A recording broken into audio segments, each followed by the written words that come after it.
welcome back to my channel. Buat yang pertama kali mampir, kalian bisa support channel ini dengan cara like, comment, and subscribe. Oke, di video kali ini aku pengen ajak kalian untuk membahas sebuah kisah yang jujur aja menurut aku tuh super misterius sekaligus bikin merinding. Nah, kita semua mungkin udah pernah dengar kan ya tentang Zulkarnain yang bikin tembok besi gede banget buat ngurung Ya'juj dan Ma'juj. Dan udah pernah aku bahas di video kemarin. Tapi kali ini beda guys, kita bakal geser ke bagian yang jarang dibahas, yaitu tentang kisah mimpi seorang khalifah di abad ke-9.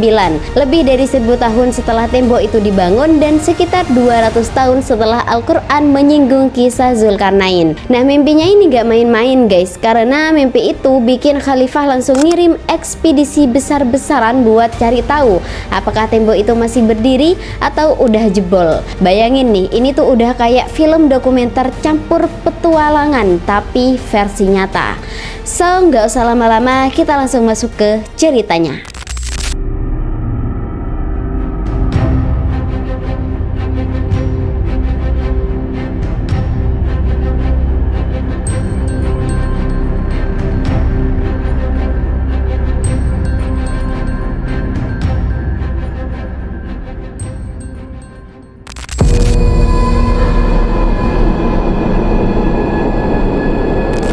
Oke, sebelum masuk ke cerita mimpi tadi, kita rewind dulu biar konteksnya jelas ya guys.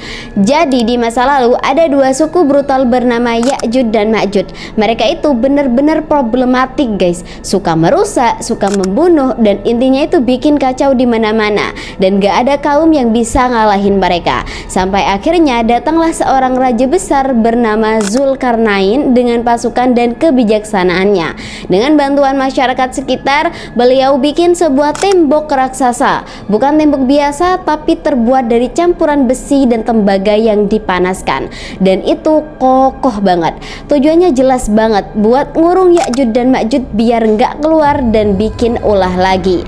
Setelah tembok itu berdiri, Zulkarnain tuh berkata yang ada di dalam Al-Quran surat Al-Kahfi ayat 98, dinding ini adalah rahmat dari Tuhanku, maka apabila sudah datang janji Tuhanku, dia akan menjadikannya hancur, dan janji Tuhanku itu benar adanya.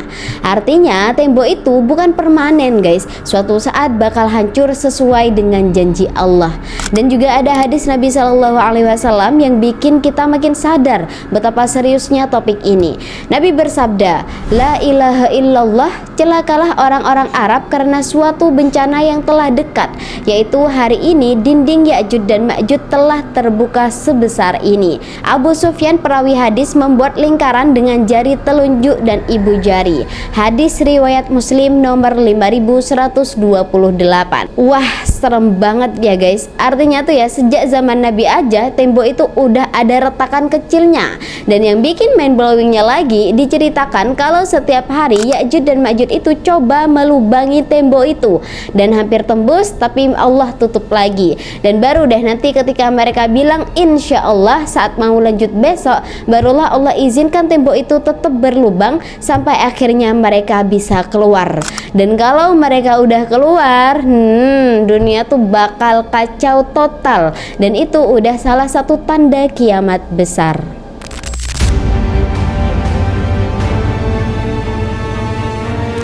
Fast forward ke abad 9 Masehi, masa kekhalifahan Bani Abbasiyah. Ada seorang khalifah bernama Al-Wasik. Nah, suatu malam beliau itu mimpi tembok Zulkarnain itu udah jebol. Dan wajar banget nih kalau beliau panik banget, karena kalau tembok itu beneran runtuh, artinya Ya'juj dan Ma'juj udah bebas. Dan kalau mereka udah bebas nih, berarti kita udah deket banget sama akhir zaman. Nah, setelah bangun, khalifah langsung ceritakan mimpinya ini ke para pembesar istana, dan akhirnya beliau mutusin buat bener-bener ngecek kondisi tembok itu. Gak cuman diem dan mikir, oh mungkin ini cuman paling mimpi. Enggak guys, beliau ini serius banget. Dan untuk memastikannya, maka Khalifah Al-Wasik nunjuk seorang utusan bernama Salam Tarjuman. Nah, Salam ini gak berangkat sendirian guys. Bayangin nih ya, dia itu dibekali 5.000 dinar, 10 dirham, 50 prajurit plus kuda dan peralatan lengkap, bahkan sampai ada 200 kereta keledai buat bawa logistik. Wah gila, ini tuh gede banget ekspedisinya, kayak misi militer sekaligus ekspedisi ilmiah gitu. Dan mereka itu berangkat dari Samara, Irak, terus perjalanan panjang melewati Armenia, lalu masuk ke wilayah Georgia di pegunungan Kaukasus. Nah sepanjang jalan banyak hal aneh yang mereka temuin guys. Ada kota kosong kayak ditinggalin mendadak, ada juga penduduk dengan bahasa yang super asing yang bahkan gak bisa dipahami. Dan diduga itu adalah bahasa Georgia kuno yang memang terisolasi selama ribuan tahun. Jadi mereka tuh harus pakai bahasa isyarat untuk komunikasi. Nah sampai akhirnya lewat bantuan penduduk tadi, rombongan itu diarahkan ke sebuah lembah sempit yang dikenal Ngarai Darial atau kadang disebut Gerbang Kaukasia. Dan di sanalah mereka itu melihat sebuah dinding besar dari besi dan tembaga. Dan ini bukan cuman legenda guys, Salam ini benar-benar melihatnya dengan mata kepala sendiri. Dan kondisinya itu masih berdiri kokoh dan ada retakan kecil di sana. Dan yang bikin merindingnya lagi, penduduk sekitar itu bilang kadang suka kedengeran suara-suara aneh dari balik tembok. Bahkan ada yang ngaku pernah melihat makhluk kecil, liar dan barbar di puncak gunung. Salman lalu mencongkel sedikit bagian besi dari tembok itu sebagai bukti, terus dibawa pulang ke khalifah. Dan kesimpulannya, tembok itu masih ada, tapi udah mulai rapuh. Oke lanjut, 60 tahun kemudian Khalifah ke-18 Abbasiyah Al-Muqtadir juga ngirim utusan terkenal banget, yaitu Ibnu Fadlan. Ibnu Fadlan juga punya catatan perjalanan yang detail. Beliau juga sampai ke daerah yang sama. Dan lagi-lagi masyarakat lokal cerita soal Ya'jud dan Ma'jud. Nah bedanya kalau versi Fadlan ini lebih bikin shock lagi guys. Katanya Ya'jud dan Ma'jud itu raksasa tinggi kayak pohon kurma. Sedangkan versi Salam bilang mereka tuh kecil dan barbar. Dan kalau ditanya aku percaya yang mana, jujur ya guys, aku juga mikirnya bisa aja dua-duanya tuh bener. Bisa jadi yang dilihat Salam itu sebagian kecil dari mereka, atau mungkin cuman bayangan. Dan bisa juga penduduk setempat cuman menyampaikan cerita turun-temurun yang campur sama mitos.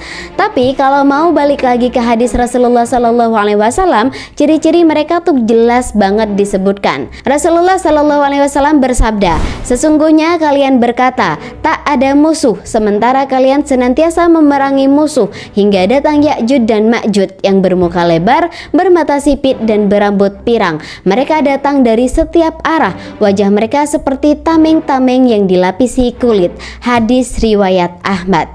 Nah sampai sini mungkin kalian mikir, jadi tembok itu beneran ada atau enggak? Jawabannya wallahu a'lam. Ada yang percaya kalau tembok itu memang ada di pegunungan Kaukasus, tepatnya di Gerbang Darial. Tapi ada juga yang percaya kalau tembok itu sebenarnya tembok besar Cina.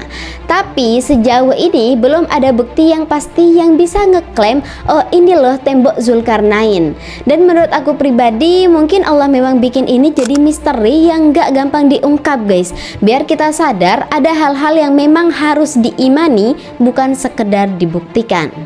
Oke guys, jadi itulah kisah panjang tentang pencarian tembok Zulkarnain, mulai dari mimpi Khalifah Al-Wasik, ekspedisi epik Salam Tarjuman, sampai catatan Ibnu Fadlan yang berbeda. Dan semua itu menunjukkan satu hal guys, apa yang Allah sebutkan dalam Al-Quran dan disampaikan Rasulullah lewat hadis itu nyata adanya. Dan yang paling bikin mikirnya lagi, kalau suatu saat Ya'jud dan Ma'jud beneran lepas, berarti kita udah diambang kiamat. Jadi ini tuh bukan sekedar cerita sejarah, tapi juga peringatan buat kita semua. Oke, sampai di sini dulu cerita kali ini. Terima kasih yang udah nonton sampai akhir. Jangan lupa like, comment, and share karena banyak banget kisah-kisah yang belum kita bongkar. Sampai ketemu di video selanjutnya. Bye.